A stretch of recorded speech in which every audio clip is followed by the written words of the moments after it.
live. Now let me prepare to hit record an audition. Got your audition ready to go? Oh. Yeah. I can wait. I can't. It's hard to see that monitor because I got the glasses. It's a little reverse they live on here.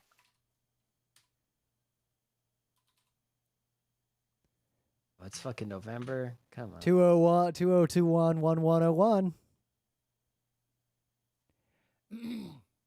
I'm gonna meeting with the website person tomorrow. Oh, nice. Do you feel like you got anything to say? I trust you 100%. I'll just. There's nothing about the website you care about, like it needs to have this or anything? Did we write up a spec sheet of like features we want? I did. Okay. Did you share that with me? Because there's a few things I wanted to do that I'm pretty sure we're aligned on, but. Well, as long as it's not a front end thing, it doesn't matter for this meeting. So. Nah. Any back-end things that are only back-end things, I can just do myself. So here we go. Ready? So overall website priorities. Number 1, update to our new branding. Right? Yep. Number 2, accessibility. Yep. And number 3, mobile friendly, because ours was made before phones were a thing. Yeah. And what we need for the website, we need a homepage. I don't know what we can put on our homepage, but we need one, right? Because you're going to type in frontworker.com. Something's got to be there. Just drag and drop. And now you've got a dragon on your homepage. Sure, dragon. We need every single content item we make, right? Whether it's a podcast or a video or whatever it is, it needs to have a page solely dedicated to that item, right? Whatever it is, with a unique permanent URL. So we need to design that page, and that page needs to accommodate any combination of content, right? Because like a podcast now has a YouTube video and an MP3 and a description and a thing of the day links. And, all right, it sounds like you're pretty much on top of this. We need pages that list things you can browse around. I don't know how much people use those. Yep. We need some kind of searching thing. I don't know, maybe also a thing of the day search, but we can reuse the same UI, just search different data. Yep. Kind of. But being able to search different types of data is important. Yeah. We need some sort of template for a page that we can fill with just whatever the fuck, right? For whatever the fuck. Yep. That's mostly it, right? And then the types of content we have is we have news, podcasts, videos. Book club is a weird thing off to the side. Thing of the day is sort of a weird thing off to the side. Videos being able to highlight a video instead of the way we use it now. Like it's just generally supporting that better. I'm not typing just HTML every time. Yeah. And then the content types need to be divided into shows of some or groups of some kind, right? Like panel video or judge anime by its, whatever this shows, right? Yep. So you could have pretty much we could have, news that's associated with a particular show, right? Because news would be a content type, or a video associated with whatever, right? And then guess we're good to go. So is there anything else this website needs besides that? I don't feel like not that I can think of. I think that covers all the other things are back end things, right? It's like you want to make more RSS feeds. Okay, it's back end, right? You want to automatically tweet or whatever. That's back end stuff, right? Automatically integrate with the Patreon or Discord. That's back end stuff. Yep. All right, I think we just go live with our show then. So I think you're on top of that. I've hit record. I have also pushed the red button. All right. It's Monday, November 11th. Oh, sorry. It's Monday, November 1st, 2021. I'm Rim. I'm Scott. And this is Geek Nights. Tonight, on the 16th anniversary of fucking Geek Nights, we're talking about documentation. I'm happy that we started Geek Nights back in 2005 on Halloween, even though we didn't start it on Halloween. We started it before Halloween, and then somehow, coincidentally, I don't even feel like we realized that the first real episode was Halloween. We just sort of were like, that's good enough to go live, and then later on, it was just like, when's our anniversary? Oh, Halloween, okay. So years ago, I actually told the exact story of how we did this, because remember, for the Patreon people, I remastered with better audio all of the beta episodes, re-uploaded them, and I recorded commentary tracks for all of them. So I listened to all that early beta Geek Nights. The decision point we made. was specific. The one good news is if anyone goes and listens to them on the Patreon now, while the content is unlistenable, the audio is at least listenable. I learned a lot since back then, and I also was able to salvage some of that Logitech audio in ways that I even surprised myself. Good Lord.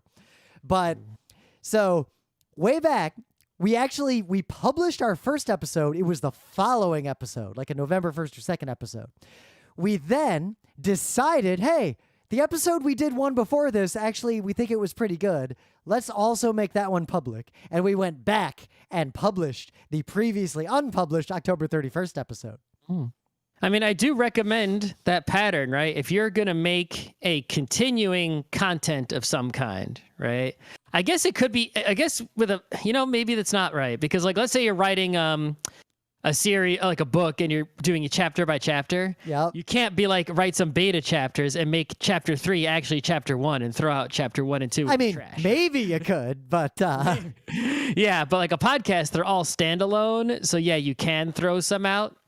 But it's like, yeah, I guess, the art process is generally going to be like, sketches, whether it's literal sketches or just, practice drawings, practice whatever it is you do, right? Make short movies, songs, practice meh ones, right? You start out by not sharing them with anyone because they're too awful.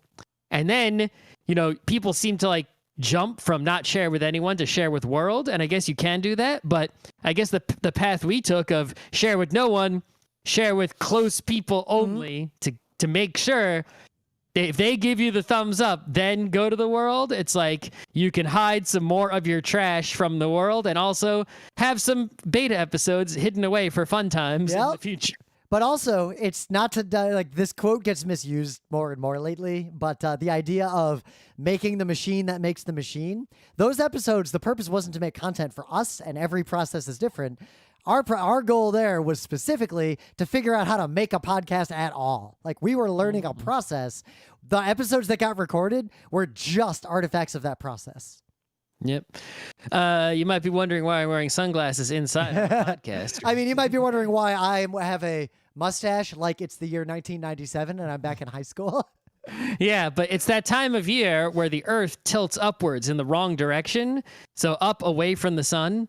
So the sun now, because I have a south-facing window right here to my right, the sun late in the day, like currently 5, but I guess starting next week, it'll be around like 4.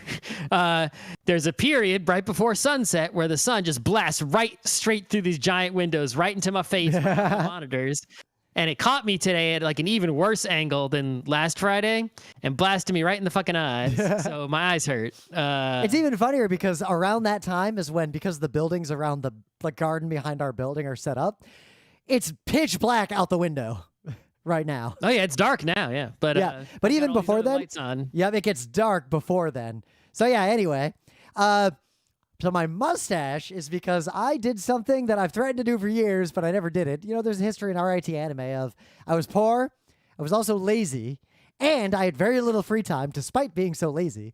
So I tended to... You also, I think you didn't care that much. I also did not care, but... But you were up for it. You were like, There's this weird dichotomy of, or not dichotomy, the duality of not caring about something enough to do a good job, but caring enough to do the thing at all. Mm-hmm. So like, yes, I want to do that thing, but not if it requires any work or effort or investment.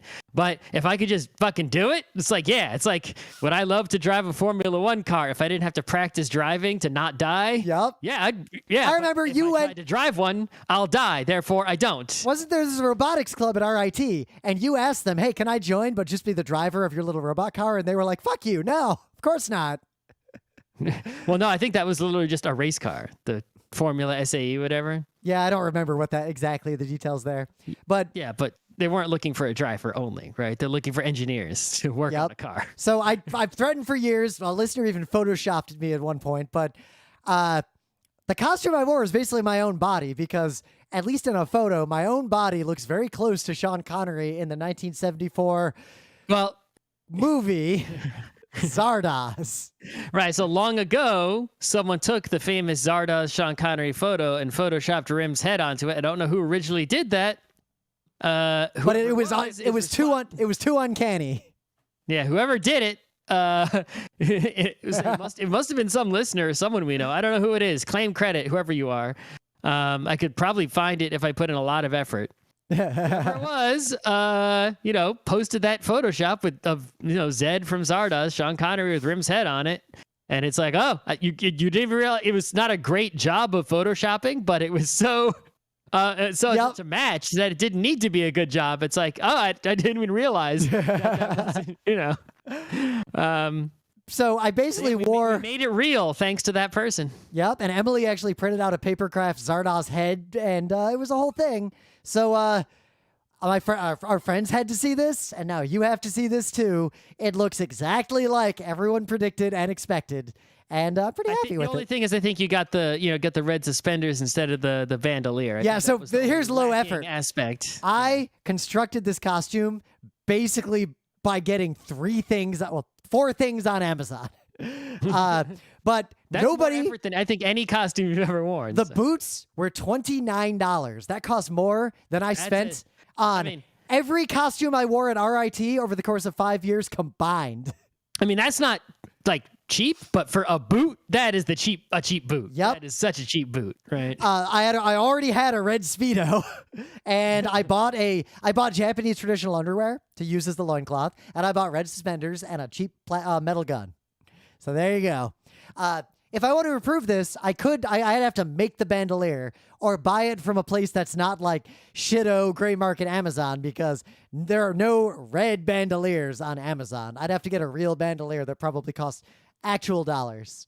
Yeah, I think you could probably, for something like that. I think I'd make it. I'll get 2 red belts and just put like loops on it and put some like shells in it. It would be fine. You could do something like that. That wouldn't be too bad. But I think if you wanted it to be like better, find another person who's a cosplayer. We might know some. Oh yeah. Like, hey, I'll pay you to make a red bandoliers, right? Just 2 of them. Yep. Yeah. I could probably find a red bandolier if I looked anywhere other than the bottom of the barrel on Amazon. There might also be, you might be able to get a white one and just dunk it in some red dye from the craft store. But they're gonna be brown. They're gonna be brown though, usually, right? They're all black or camouflage. The ones that I found. Yeah. Well, a leather one's gonna be brown, like an old school one. So yeah, we had a little Halloween gathering, and that was what came out of that. All right, let's move on to some news action. We'll see how long I keep this mustache, because I look exactly like how I looked in high school. It's actually kind of creepy. I look identical to like my senior photos from high school. All right. So news. So the biggest tech news sort of, this is one of those items where like, is it really a tech news, right? It's a business news about a tech company. But yeah, everybody knows Facebook is pulling a Google, changing the name. So Facebook is the social network now. The company is called Meta. Yep. Or something like that. There's a lot going on here. We even talked about this a little bit on Thursday. The Oculus brand is gone, and they've got, they're going to use the Meta brand over for all that other stuff.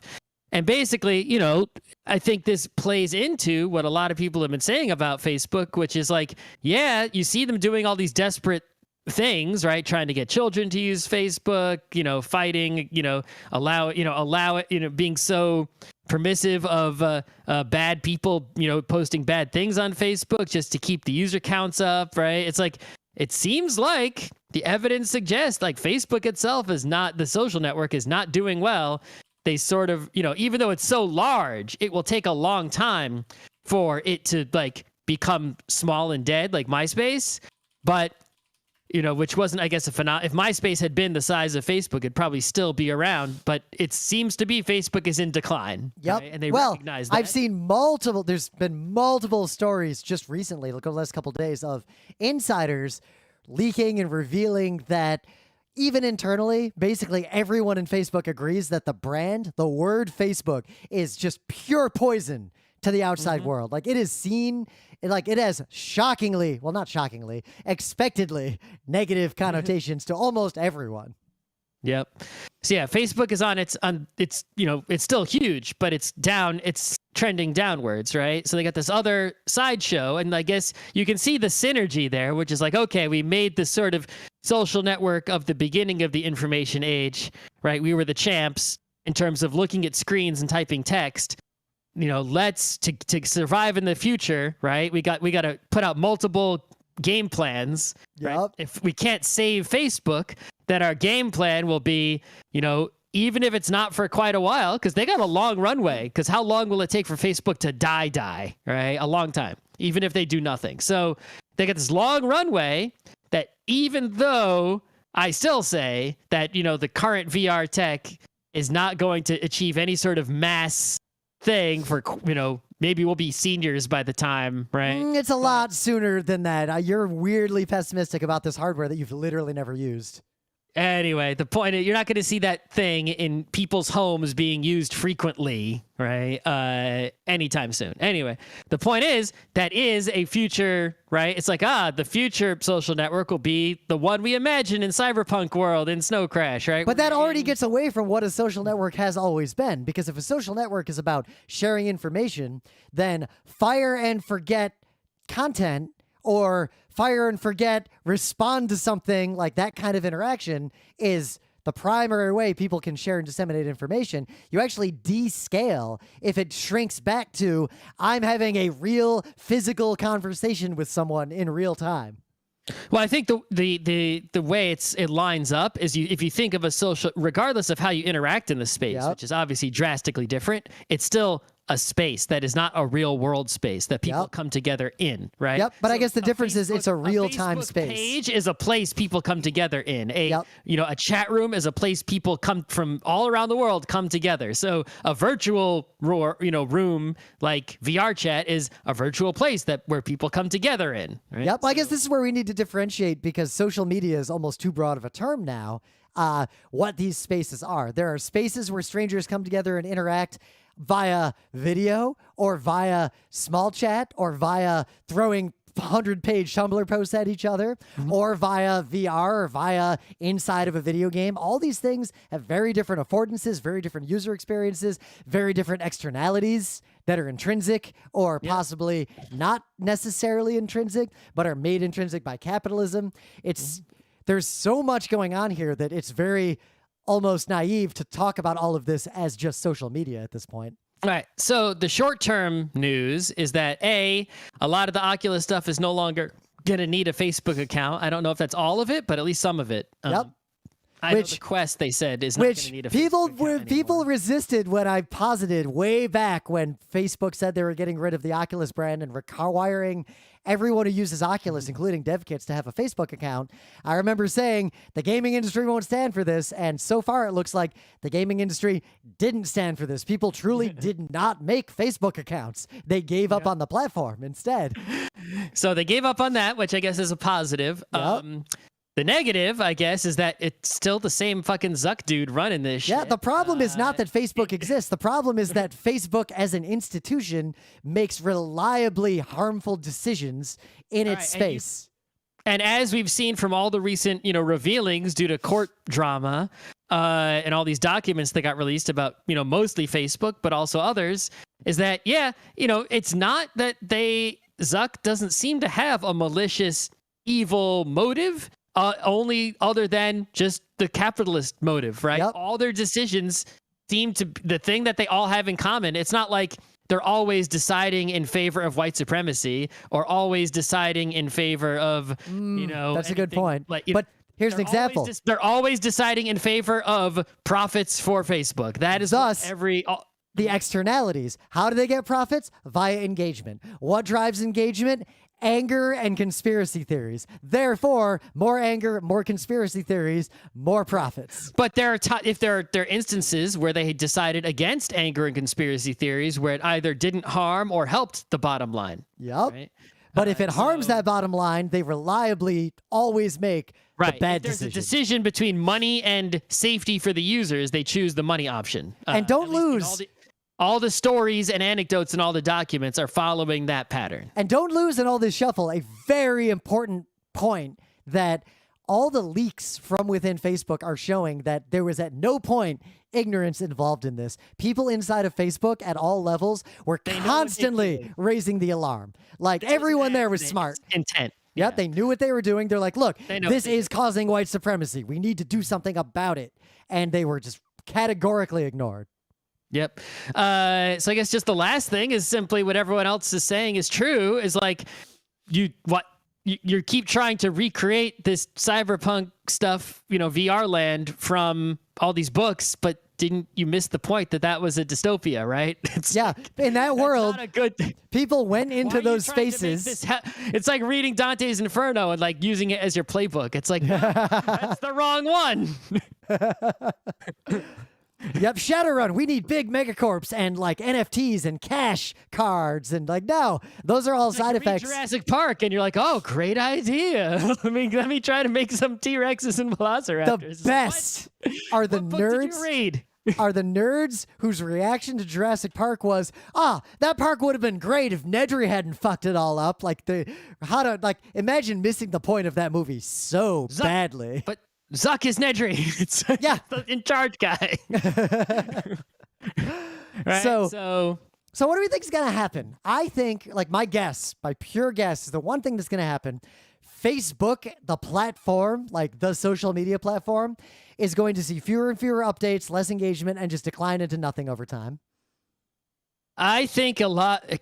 I can't predict what's going to happen, but I can say that it depends on what action governments take, but I can't predict that. So I don't, right? Because if there are antitrust actions that actually come into play, which is right now, I'd say 50-50, right?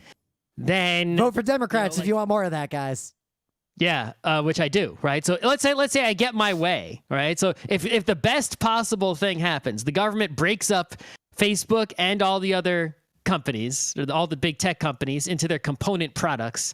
Right, so Amazon, the store, is now separate from Oz, the computers, and right, it's a big AT&T breakup, and right, because we're saying this is Scott's favorite, right?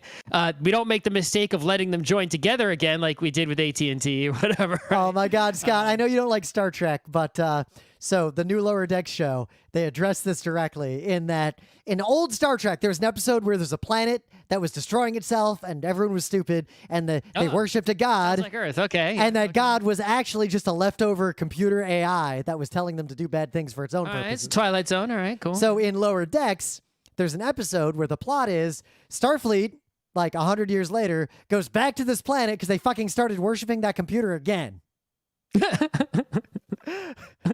That is literally the plot of the episode. Like, guys, what did we fucking tell you? It's actually really funny how it plays out.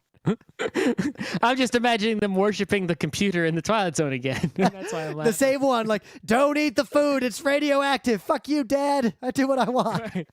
Exactly. I hate how relevant Twilight Zone episodes are at every stage of my life. Right. Anyway, so if that all happens, I could actually see.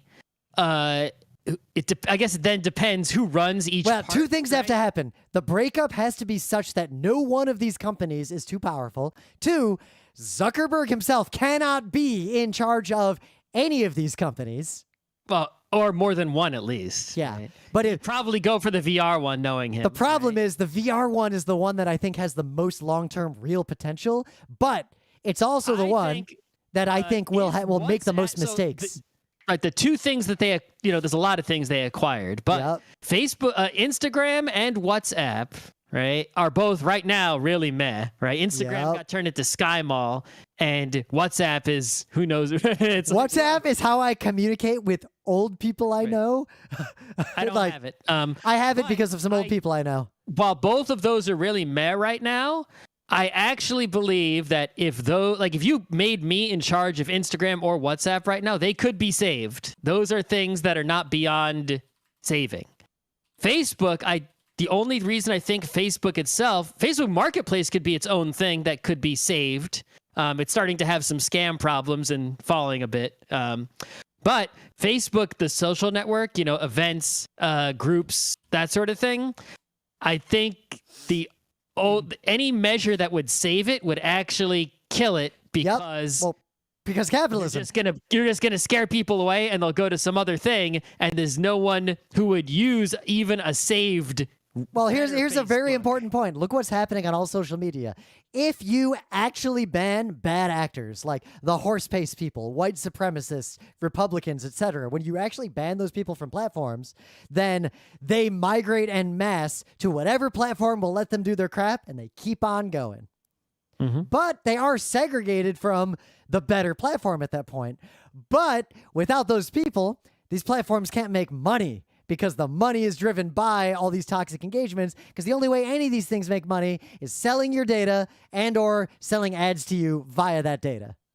There's also the side effect, right, which I think we've talked about in the past, of the people who are more likely to be that kind of horrible person, right, who believes in, say, a conspiracy theory, is also a more gullible person who is more vulnerable to ads, right? You can, right, you know, you look at the alignment of scams, you know, fake medicine scams, all right, and milking those people for money. And it's like you make more money off having that kind of horrible person as your customer. If you have me as your customer, I block all your ads and I don't buy a damn thing. Yep. You give me a free-to-play game, I play it for free. That's right. I don't ever pay for a single microtransaction. So here's why government has to step in. The problem is the ad revenue will follow the worst content for all the reasons we described, unless there are laws and regulations that ban those ads and or that content. Because if you remove that, you remove the moral hazard from a company to even go after that business in the first place. If the white supremacists aren't making you money, even the evil company will kick them off their platform. Yep. And the only platform that will keep them is the actively pro-white supremacist platform, as opposed to the pro-money at all cost platform. All right. Well, so that's, you know. Yep. He basically told everyone his plan with the typical evil villain presentation. So I can say one thing. You can't complain that the evil villain didn't tell us what they were up to. We just don't have a Superman to go punch him in the face. Yep. So I think... We'll have to see what we can do. But in this space, what we're going to see too is, I think the platform is not going to succeed with a lot of developers, because so far I follow and talk to a lot of VR developers just because that's the thing I'm very interested in. Categorically, they have all said things over the last week to the effect of, "You can't fool me, Facebook. Meta is just Facebook. I'm waiting this one out." So even if they have the best hardware, that's not enough, right? Yep. Betamax was better. It wasn't enough. Yep. The best product is not how you make money in a capitalist society. In some other minor news, we'll just link to this, but this is not as scary as it seems. It's only theoretical, but it's worth talking about briefly. This article is making the rounds like yesterday and today of a vulnerability in compilers, meaning malicious code could be presented in a way that appears non-malicious until it's compiled, and then it becomes malicious. And the vulnerability has to do with, of all things, Unicode encoding of text in regard to left to right versus right to left text specifically. This is one of those, you know, old tricks, right? Where someone sends you a link, it looks like chasebank.com, but actually... But the A is a Cyrillic character, and the E is like some Estonian Cyrillic adjacent character. Yep, because they're using Unicode characters, your eyeballs look at your screen and your font renders it, and it looks like the word you think it is, but it's a different word. So you can mess with source code in such a way, using Unicode, right to left characters and whatnot, so that when a human being reviews the code in the pull request with their eyes, that what they see looks like correct code that's going to do what you said it does, and they run it through their compiler to compile it and then test it.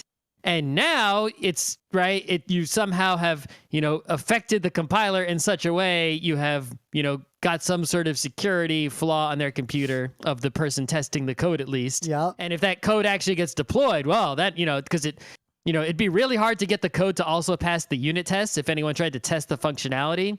But if you could do that, whoa, right? You get that code deployed everywhere. The net result is actually exploiting this particular vulnerability seems to be about as difficult as exploiting when like hash collisions are discovered in a lot of algorithms. It's pretty difficult to actually pull this off. It's just an interesting theoretical possibility that the old Unicode trick of fooling people's eyes could, you know, apply to this sort of situation and not just a normal old phishing situation. But the good news is the real story in this article is that researchers identified the possibility before there appear to have ever been actual practical exploits using this. And because it was theoretically understood, it is now being patched broadly to prevent this particular attack. So it's a success of security research as primary academic research, as opposed to the more common method of find vulnerabilities in the wild and then go patch them. Yeah.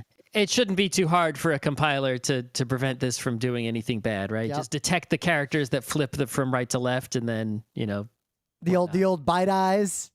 Yeah. Okay, so one more. Yep. One more. You want to talk about Roblox? Yeah, just quickly, right? So we could probably talk a whole lot about Roblox itself, which is a whole thing if you're not aware about the Roblox phenomenon. Which I'm curious. Let us know. Do you know what Roblox is or not? Because I've found that people younger than us know what it is. People who are older than us who don't have kids have never heard of it, or think it's a game and literally don't know the rest. It is a game, kind of. I mean, yeah, it is kind of strange. It's a really unique thing that is simultaneously amazing and also garbage and child exploitation all at once. But regardless, they had this enormous outage for something that has so many users and is such a big system. It was down for like more than 24 hours, like a very large number of hours. It was out. And if like out. And the funniest thing is, a lot of people would have no idea this happened because none of this news would even pierce their social media bubble. On Earth who has wealthy enough to have a computer or an iPad or something. Oh my God! I found a Twitter thread where someone compiled, like it was a bot finding all these people who looked like parents, asking what the fuck Roblox is and why their kids are screaming and crying and flipping out.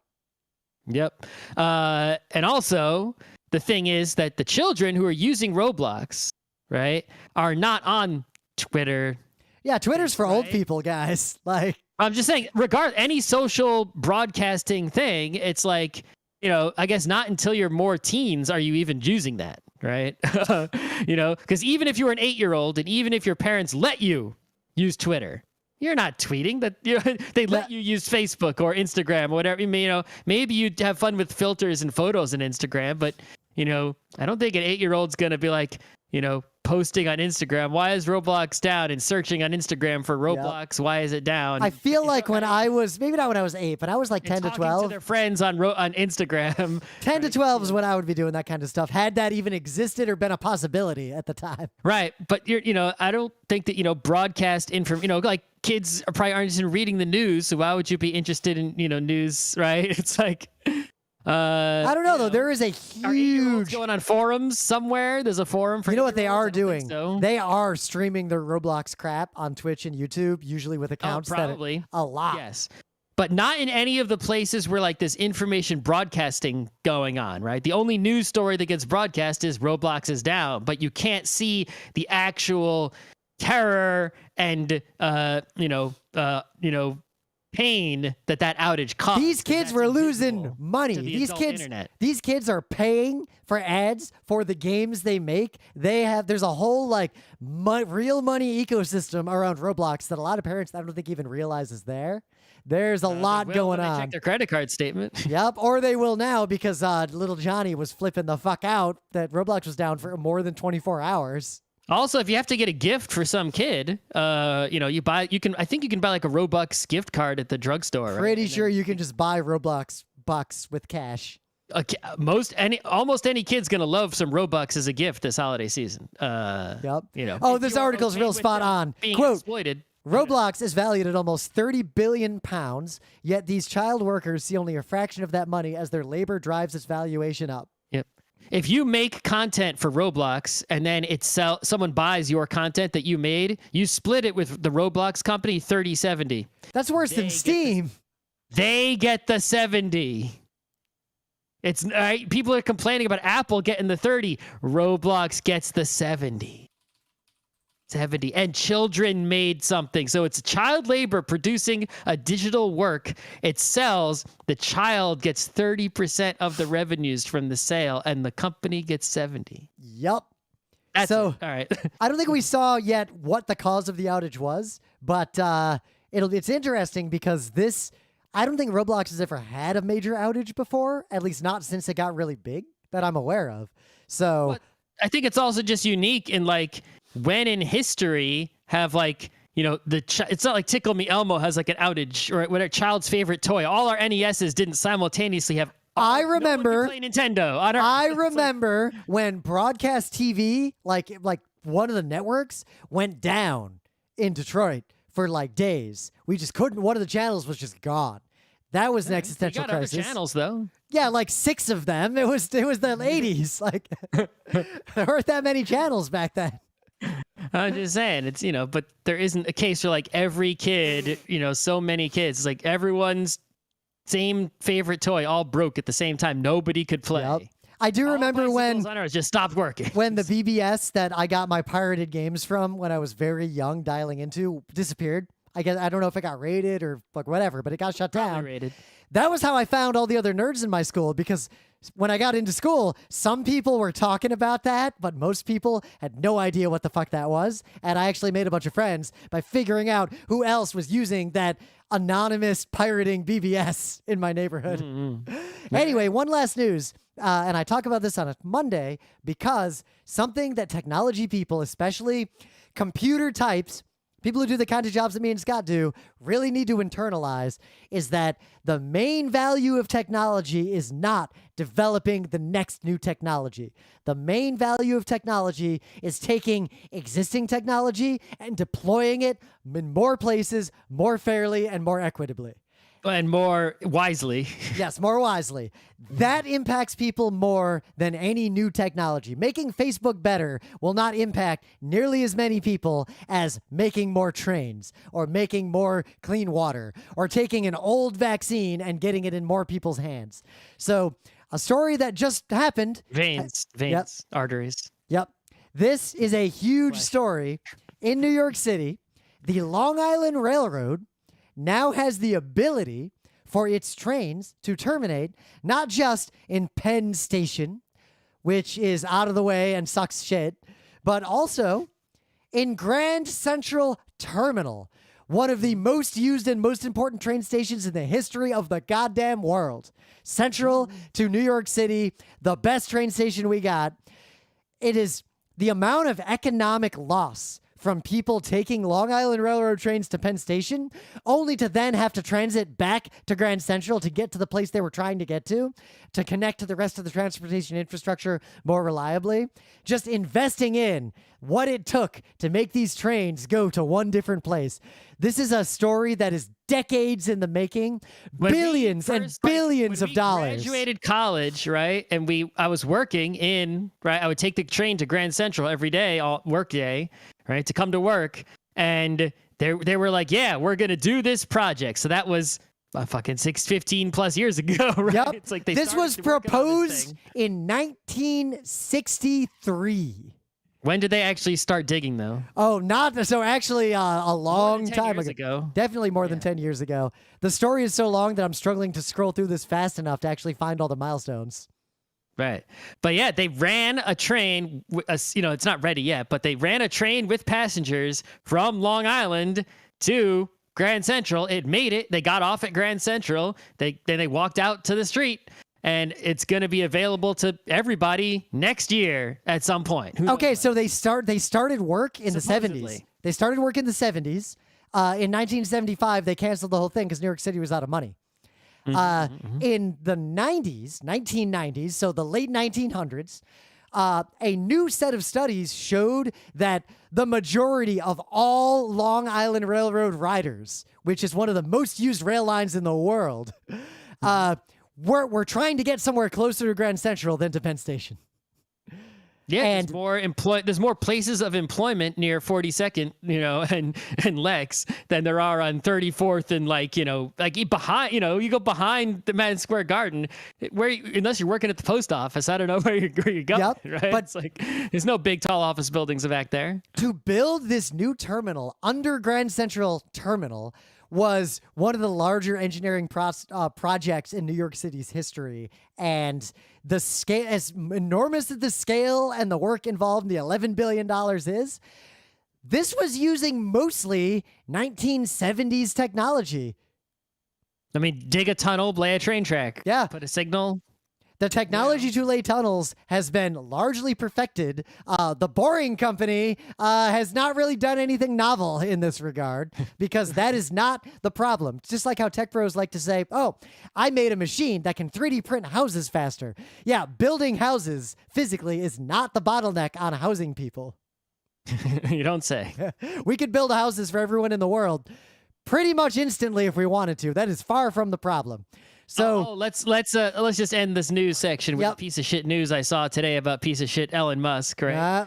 The headline I saw said, UN says they could feed all the hungry people if they just had like 8 billion. Right. All right. And piece of shit Elon Musk, he could have said, here's the 8 billion. Right. I'm just gonna give it to you. He wouldn't even notice having that losing that 8 bill. Of course not. But you know what he said? He said, prove it to me and I'll sell Tesla stock and give you 8 billion. It's like, yeah, prove it to me means you're not going to fucking do it, right? It's going to be one of those things where like, yeah, there is no proof, right, that he would accept. He's just being an asshole. Well, if they proved it to him, he'd just call them pedophiles and not give them the money anyway. Right, exactly. And also, I'd like to point out, none of the other billionaires are giving 8 billion either. So they can all go fuck themselves as well. Yep. If I had 8 billion, even if 8 billion was literally all the dollars I had, I'd be like, here you go.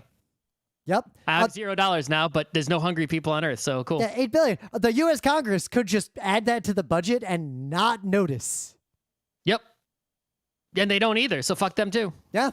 Well, fuck in particular, the 41 Republican senators that themselves represent 20% of Americans. I think even if like... Oh yeah, they're definitely people who are not... If every single U.S. senator was a clone of Chuck Schumer, I don't think you would get the 8 billion for the starving people either. I don't know. I bet you could get the 8 billion for the starving people. You would need 100 AOCs in the Senate to get or 60, whatever the number is. Yeah. All right. Jump right into this. But anyway, things of the day. So I think this is old, but I found out about it recently. It's called ORBIS. It is a free online website thing. It's basically Google Maps directions for ancient Rome. You choose the season, the modes of transportation, what you're prioritizing, like speed versus economy versus security, etc. And it'll avoiding barbarians. Yeah, I was gonna say security. It'll outline like how much will it cost, how long will it take you. It's surprisingly thorough. This application. Good. I've been playing with this for a couple days now. It is really, really fucking neat. And also, someone needs to make a game on that. Oh yeah, you could build it. You could build a game just on top of this data, like straight up, and it would probably be great. In fact, I'm not going to say anything because I know I'm not going to do it. Never mind. Okay. So what do you got? So here's a really cool website called Famicom Party, and someone's writing a book basically on how to make an NES game in Scratch from assembly, in assembly. So there's a lot of stuff out there about making games for, NES and lots of old hardware. And since the hardware is much simpler, doing it in assembly is feasible. In fact, that's what they did it in back in the day. But a lot of times, you're going to use other tools, right? I know there's a NES Maker and a Game Boy Maker tools out there that are quite good that will let you make a lot of games and actually output ROMs that will work on old hardware without having to learn assembly language, clearly, and not even having to learn any difficult programming at all.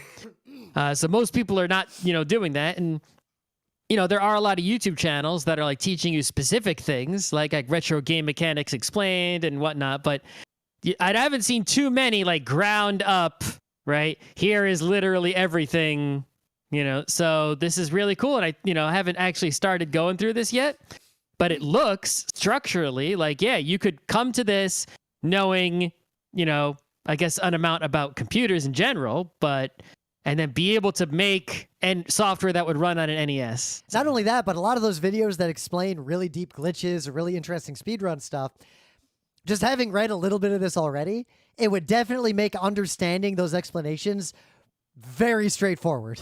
Right. This could also be very useful to you, even if you don't develop an entire game. If you want to like figure out some Game Genie code for a game or make a ROM hack, this would be very useful to go through, right? Because then when you went to go get a ROM and read it and, try to, mess with it, you would understand what the hell was going on. Yep. In the meta moment, the Geek Nights Book Club book, Tale of Genji. I paused it to read a shonen manga. Gonna be going straight back to Genji after that, because that shonen manga is a shonen manga. Because I got the new Kindle Paperwhite. It's pretty nice. I'm reading Genji on it. So There you go. I also got a bunch of vacation time I got to burn, so I'm gonna have a lot of time off doing like local travel for skiing and nothing. Well, your October prediction is wrong because today. My October prediction is wrong. That's fair. I was right.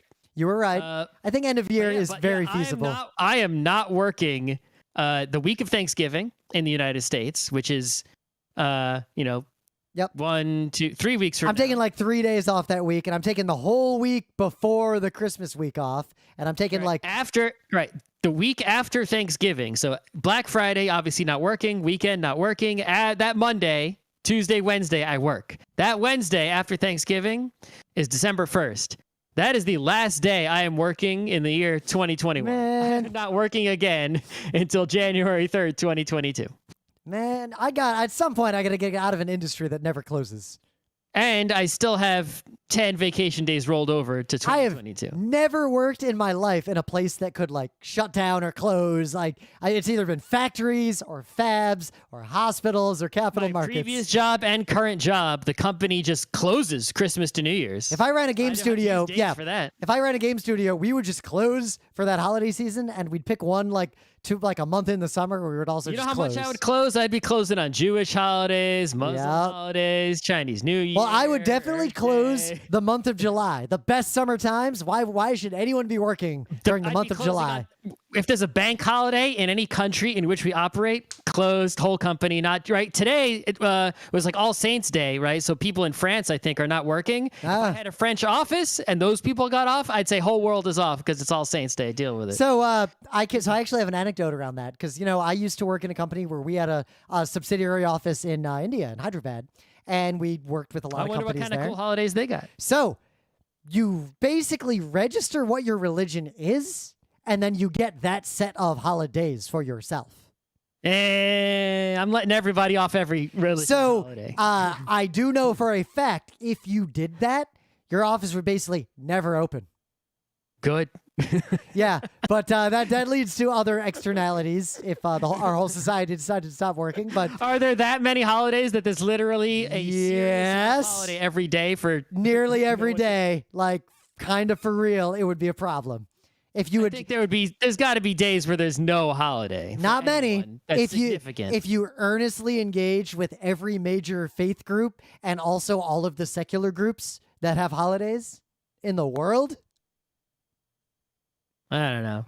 You got to draw a line somewhere. But anyway, the line I draw is much more simple. The only reason Ice Cream Day doesn't get a day off. The only reason we pay people to do things is because otherwise they won't do those things. So if people aren't doing the things, we have to pay them more. Somebody, like my dad was a fireman, right?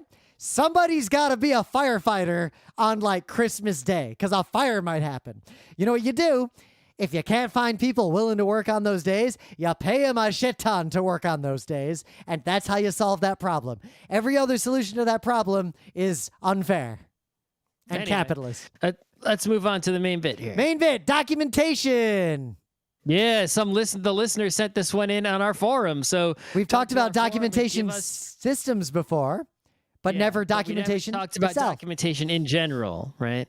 So the first thing you got to know, what is documentation? Documentation is you have some technology of some kind, and there are going to be people who need to interact with that technology from some purpose, and there's no way, no matter how well designed your technology is, that the person is going to be able to just know everything they need to know to get the full use out of that technology and use all the features and everything without instructions. So you need to write in a human readable language or explain in a human spoken language or both for accessibility reasons, instructions on all the various possible ways Yep. that the technology works. Now, we will specifically exclude simplistic and toy examples of things that have a 100% intrinsically self-evident user experience, because those things tend to be not useful examples.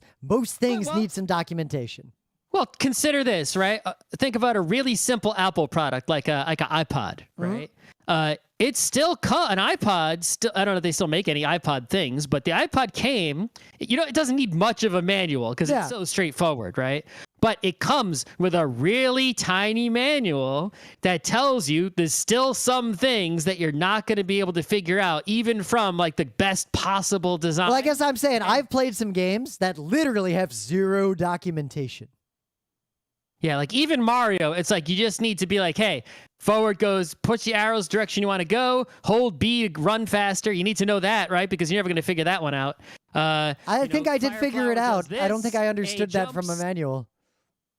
You could figure it out, but well, I guess the other point is necessarily immediately obvious. Well, you headed me off because my second part of that is a lot of things that appear to not have documentation have just embedded their documentation in a clever way that you don't recognize as documentation. A tutorial, pop-ups that like guide you when you try to use a new thing. I hate the guided pop-ups. I always just ignore them all. I don't know. I even saw one recently that really pissed me off. It was like the first, it was one of those little pop-up tutorials, and the first pop-up said, all right, we know, it was something along the lines of like, let's get this over with. And I'm just like, if you know this is fucking bullshit, get this out of my fucking face. Let me skip it.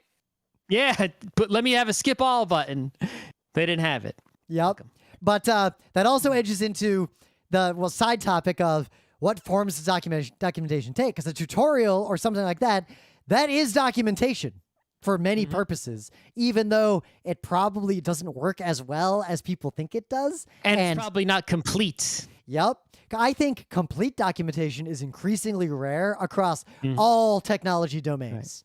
Right. Well, it depends, right? So the documentation we mostly been talking about here is user documentation, right? Someone who is going to use the technology needs instructions, and those instructions should tell the person every possible way to, and also warnings on how not to operate the technology. What button does what, right? You're driving the car. Here's what the steering wheel does. Here's what the pedals do. Here's how to use the buttons on the radio. Cars are a good example that still come with what I would consider absolutely complete and thorough documentation. Yep. The user manual that comes in the glove box, the driver's guide or whatever, has complete user documentation for the car. Yep. Now, it does not have complete service documentation, but it goes way deeper into service than people, I think, realize or expect, because most consumer documentation does not anymore. Accessible service things, how to change tires, how to fill the fluids, how to check the oil. Yep. Right? What all these fuses do. Doable. Yep. It doesn't tell you, it doesn't give you a map of where the check balls are in the transmission, right? Yep. It doesn't tell you that. But I think a lot of people forget the fact that the only reason that documentation is so thorough is due to regulations. Required by law. Yep. Things that don't require that don't have that anymore. So case in point, computers. Before you could build your own computer, unless you were a turbo nerd, computers came with a giant manual, just like a car, that went to about the same level of depth. And no computer comes with anything even remotely like that anymore, nor do any computer components. So when I was a kid, I had this stereo system, and it was like, it was an all-together unit. These two tall speakers, right, with several, tweeters and woofers in them, and then a main unit, and the main unit on the bottom just had a storage area where you could put your vinyls, right? And then above that was the system, which had 2 cassette decks, an AM/FM radio, and then a turntable at the top, and then an equalizer in the middle there, right? And it came with a complete circuit diagram of the insides of itself, right? On paper, like where every resistor, everything. You don't see that anymore. Nope. Never. And I really there are consequences of this to this day, even now. Like BIOSes, well, not BIOSes, but the modern equivalent of BIOSes are so poorly documented that UEFI. Yeah, the UFIs, that there are options that I do not know what they do. And if I look at a different UEFI, there is a different option that looks like it's the same option. And if you read the documentation that does exist, It's basically meaningless. And now if you go to the internet or like ask people or like look for consensus, and you end up trusting some guy who may or may not have figured out the exact correct behavior. A lot of the problem there is a lot of the people who make that software or the hardware for the UFIs are not English as a first language. So the language that's written in that software is not complete, right? Yep. Coupled with the fact that companies are very unwilling to hire formal, traditional, trained technical writers. It's not going to hurt sales. Nor are they willing to hire technical localizers and like the people who would translate technical documentation. Yeah, exactly. No one doesn't buy a motherboard because it didn't come with a 40-page manual that was written well. They'll just figure it out. Yep. So yeah, so the user documentation, now we've been talking about service documentation. So service documentation is someone who's a user and or someone who's a fixer, right? They're not, they're going to, their job is to fix the thing, make it work, possibly even modify it. But they have the thing delivered to them, but they have to open it up and do something in the inside. So now the documentation is sort of has this second purpose where it's not explaining the outer abstraction layer and how to interact with it. It's explaining what is beneath the abstraction. How does the thing work? What does it do? What are these parts? Whereas the user documentation wouldn't even tell you what the parts were, right? It's like you need to know what the parts were. You just need to know how these buttons and switches work on the outside, right? There's a big overlap in that space with thing as a service platforms, like software as a service, platform as a service, a lot of the way modern companies interact with their customers, where you have a product that you sell, but the product you sell is basically a website that you go to do stuff or some APIs you interface with. And there you have a service team that supports the people using your product. They need documentation that explains the things you don't necessarily tell the people actually using your product specifically. That's my world. That's everything I've done for the last 15 years has been something as a service. And then the final level is, or close to the final level at least, is you're making something, right? And you're making it with other people. You didn't make it by yourself. Yep. And you need to, you're actually making this thing. You need to have an even better level of understanding of the thing than people who have to fix the thing when it breaks. So case in point, like I'll use an example from my company. I just won't say any proper nouns. We have a feature that's in a web page that people use to do a thing. So in that same web page, we have an extensive user guide. Like a fully written, a team of tech writers wrote this thing. It explains how the thing works. Here's a table of shit. Guess what? We're actually going to tell you what each one of these fields means, like full documentation, how to use the thing. We have internally what we call a service runbook or a service guide. Companies call these different things. That is the documentation that someone supporting a client or troubleshooting a problem would look at to understand, is this a problem? How do I help the client? Are there any outages I should know about? How do I deal with situation X, an account got locked or something weird like that? But then what Scott described, this last one, the developers who made these things work on many different teams. They move around between teams. They move around between companies. There are so many human beings that touched any feature that I'm describing that the developers have to have documentation that explains things like, here's how it was architected. Here is why we architected it this way. This thing works weirdly. We know it's weird. Here's the engineering discussion around that. And here's a link to the ticket where we all agreed someday we're going to re-architect this, but it's not worth it to do it yet. All of those things need to exist. Yep. If you had something like, I don't know, a tunnel, right? We talked about tunnels today. Yep. Right? What's the user guide for the tunnel? Walkthrough. User guide for the tunnel is literally the signs outside the tunnel telling you no propane tanks, no commercial vehicles. Here's how the heights. Turn on your headlights just in case. Yep. That kind of thing. All right. So, the maintenance guide for the tunnel. Wash the inside of the tunnel this way, right?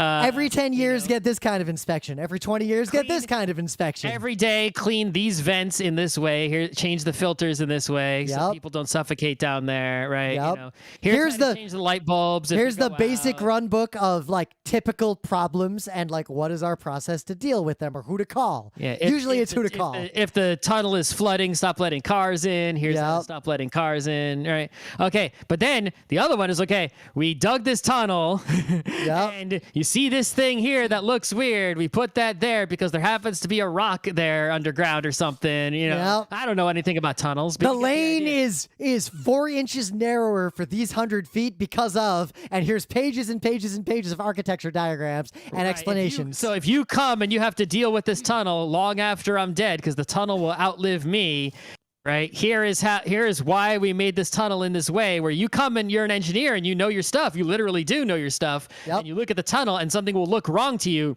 This is why it looks wrong to you. There was a reason. Now it makes sense to you because you know your stuff, because no one's reading this who doesn't know their stuff. So imagine the people who work the tunnel on a day-to-day basis need that second documentation, like the run book on how to run it.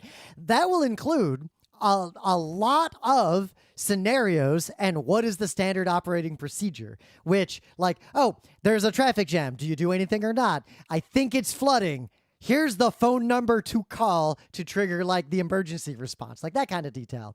But if there's a big problem, sometimes that run book will say, call these people, and people are going to come in who have to decide what to do for a situation where there is no run book. Like a crack appeared. All right, there's a giant crack. What do we do? There's no run book to cover every possible crack. So now you need experts to read the deep documentation that Scott described and then use their expertise to decide what to do. Meaning the more information they have access to, the better. Right. If you just hire a tunnel expert to come and look at your tunnel crack and there's no instructions about that particular tunnel, you're going to be looking at a lot more cost, a lot more time, a lot more danger, a lot more everything that's bad, and not a lot extra that's good. Yep, a tunnel inspector will figure out anything from the person who made the tunnel. That second person who comes along 100 years later is going to be helped out a lot. So if you're making a documentation of any kind, especially get back into like software and technology stuff most of the listeners know about, then it really comes down to who is the audience of your documentation? But you can still break those audiences down, usually to those 3 groups we just described. Have user documentation. There are other groups, but those are the 3 main ones. Yeah, but if you, most companies in my experience don't even break it down to those 3 groups. So most likely you'll be the hero in your company if you even get them to the point of having those 3 groups. Yep. But some other more specific things, right, is the question of, all right, you recognize that documentation is a good thing to have because you've engineered a technology of some kind, but it's not like it's free to make the documentation. Right? Time, effort, I will admit, writing skills. As a technologist, I also learned a lot about writing. I'm a trained technical writer, and the problem that's presented in my younger career was I would document everything I did myself. Always. It took a huge amount of time. I would spend about an hour writing documentation for every 2 to 4 hours of like primary work I did. I assumed how everyone operated. And then I got to a company where there wasn't any documentation of any kind because no one bothered. And if I spent time writing documentation, I was admonished for wasting my time. That's not my job. That's the documentation team's job.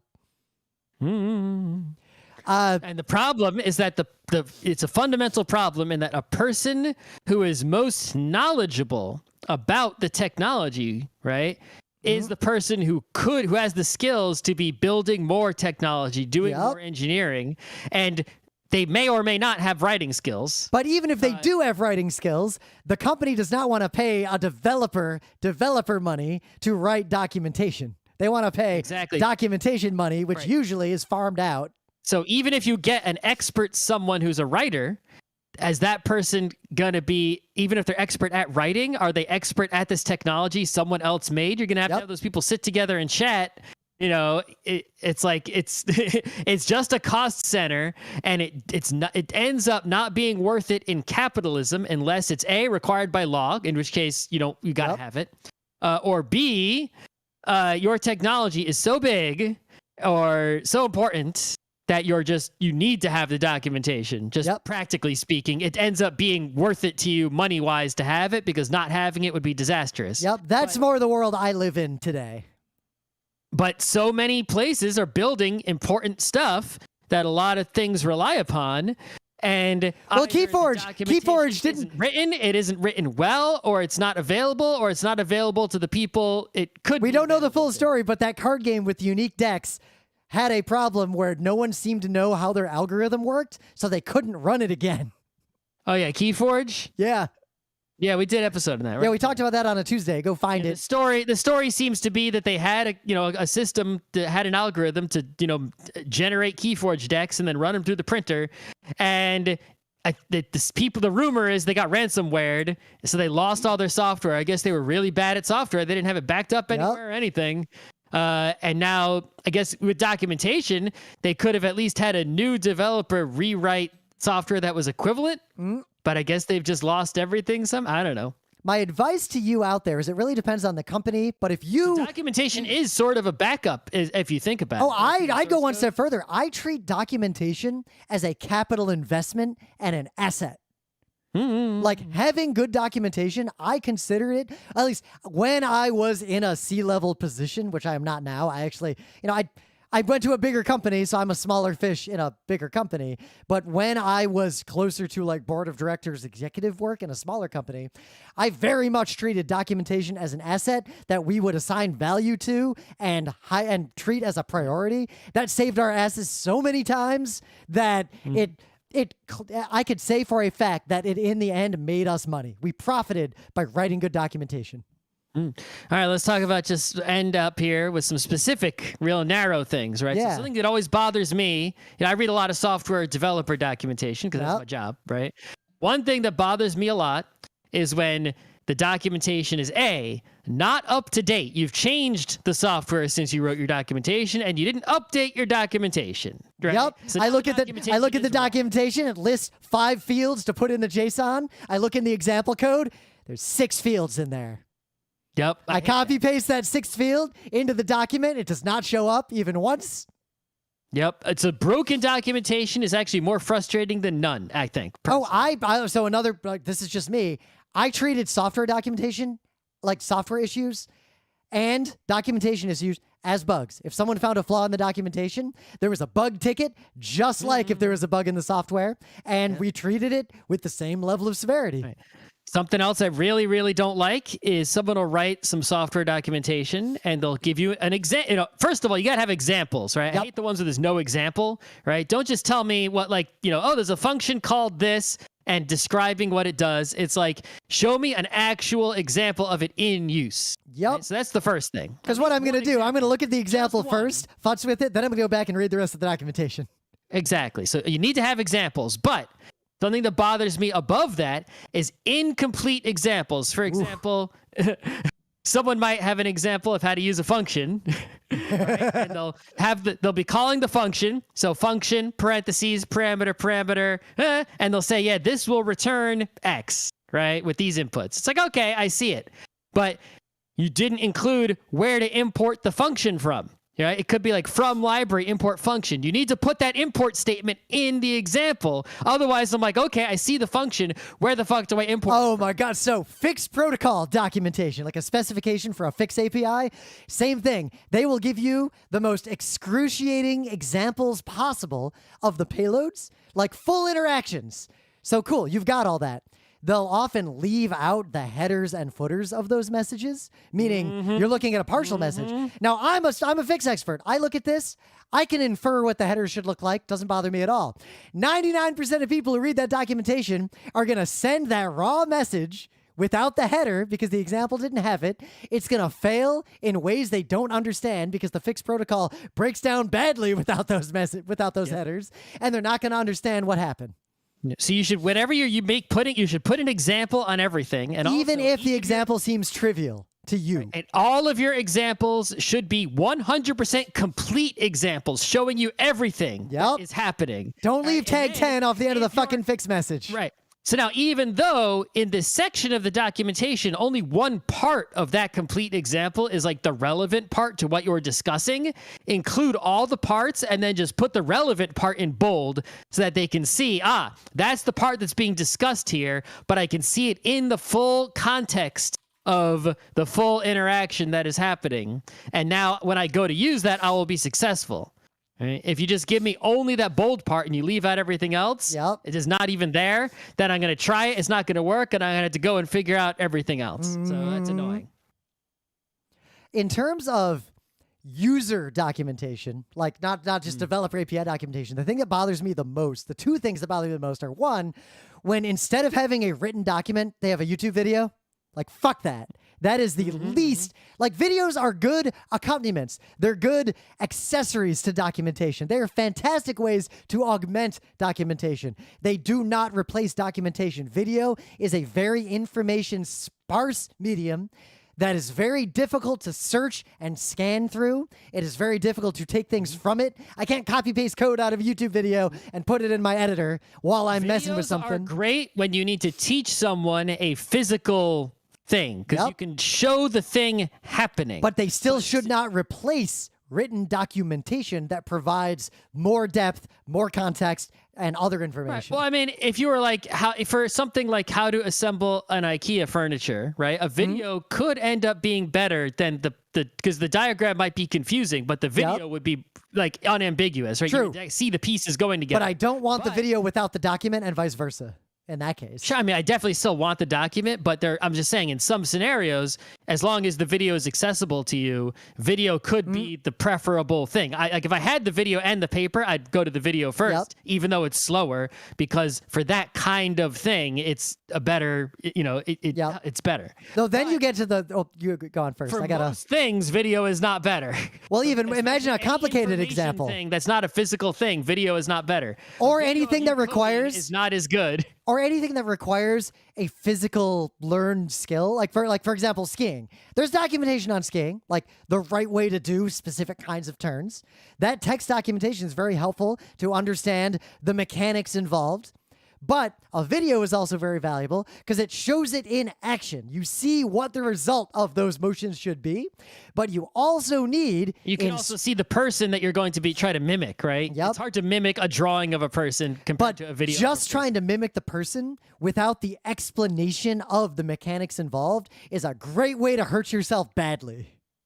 The other thing that really bothers me is when user documentation goes overboard and documents all the things, like it's dense and documents things that are honestly 100% self-evident. I've seen so many user guides, especially in more commercial software, that explain this is a table. A table is a way to see information from our system.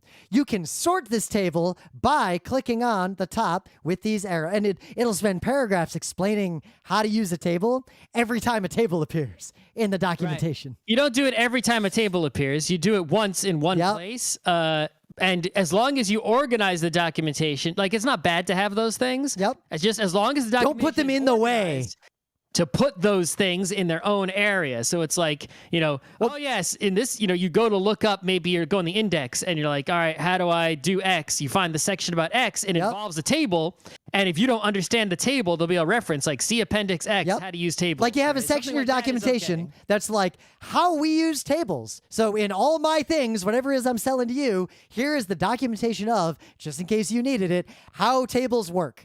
I find the main reason a lot of user guides do this is, one, they hire poorly trained technical writers who are trying to fill space. I see that a lot. And two, you have people where they're documenting it in every place tables appear because the behavior of the thing is inconsistent, which is a more fundamental problem. If the thing behaved more consistently, you could make your documentation way simpler and put all the table documentation in one spot. You also got to consider, even if you get someone to write documentation, are you hiring editors? Are you hiring people review the documentation? It's like, there's Do you have someone in engineering read the documentation that came out to make sure it's not wrong now? Yeah, so much stuff is going on there. But here's how I handle that. we literally, like, we have a software release. So, all right, we have tickets and all the stuff to track that all the way out to go to market. QA, UAT, go live. The user guide goes through QAT, UAT, and go live. The service runbook, QA, UAT, go live. We don't do that with the engineering documentation. I trust the engineers to document their own stuff, because if they don't document their own stuff well, that's their problem when it's undocumented. Well, the thing is, right, is that's often a problem in that you don't, as an individual, right, it's not your problem because you understand what you did. It's only, you just only cause problems. Well, I guess I'm not an engineer anymore, so I'm speaking from like a product perspective. If an engineer doesn't document for the other engineers, they're only causing other people's problems. It never caused them a problem. And of course, someone else not writing documentation for them causes them a problem, but... I'll give you an example. There is a pipeline. This is my current job. There is a pipeline that pulls metrics out of some runtime production systems and via multiple engineering teams' code makes its way into an analytics platform that then does stuff. All right. Nobody works at the company who designed that pipeline originally. So I wanted to build a thing that used the data at the end of the pipeline. So I have a very clear specification on how I want this thing to work. No engineering team would take ownership of it because the pipeline crossed so many teams. So they assumed things worked the way it worked, and they made a thing, and it didn't do what they expected at all. Every engineering team, one by one, said, oh, well, we didn't write that part. And they passed the buck to the next engineering team down the line until eventually they discovered that at no point had anyone documented how that thing worked. Ever. It was never documented by anyone because everyone in this chain thought this is obvious. Everyone I work with knows how it works. And I won't even be here anymore 10 years from now when some jerk like Rim tries to change something about this pipeline. So one engineer who didn't write documentation like 7 years ago fucked over like 20 other engineers and me. Yep. So, I guess the most relevant thing, I guess, just to consumers is that, this all ties in, we've talked about it mostly from like you're at work, you're an engineer or stuff like that. But for consumers, the big deal is like all right to repair, kind of stuff. It's like, things not being documented. You buy a product and you can't make it do what you want, even though you own it. That RTMP streaming box I bought that just didn't work at all. You buy a smart TV, it's spying on you, but they didn't document how you can put your own it's technically possible to completely replace the software on that smart TV with some other. It's running Android, a lot of them, right? Yep. There's nothing stopping you from installing some other software on there other than it's not documented how to interface with it, right? If there was full documentation, you could open that shit up, flash it, go to town. So, but we only get that. We're only lucky in some cases, like the famous... Linksys WRT router, right? Yeah. You could put your own, router software on there, right? Yeah. The GPL forced them to reveal and whatnot. So that's, nerds out there, right? If we could force documentation upon all consumer, especially electronic, but all engine, but you pick a line, and above that line, you require, like, there's a bunch of tiers of above these lines and set these lines based on common sense and smartness. The whole John Deere tractor right to repair business going on, right? If they were required to include with all the tractors a complete, service manual that showed everything in the tractor and how it works and how it's put together, it's like, well, then you couldn't really prevent farmers from fixing their own tractor, could you? Because they could see it right fucking there. And And I think we've gone on long enough. Maybe we'll do a separate episode on technical writing in the future, because we didn't even touch on what good documentation looks like in detail. But what I'll link to... We did. It looks like good examples. You cover everything. You don't leave anything out. I guess I could go a lot deeper. Whatever language it is, you explain it clearly. I guess as a technical writer, I could go a lot deeper into a lot of specifics. But what I'm going to link to is a panel, a lecture that me and Scott gave years ago called Designing Game Rules, where we talked about board game rules as documentation. And honestly, game rules are just documentation for a game. And we covered in extensive detail what makes good documentation in that panel. You could take that panel and apply it to your software engineering job. Except the part about, like, anyway, trying to win the games by using the documentation, I guess.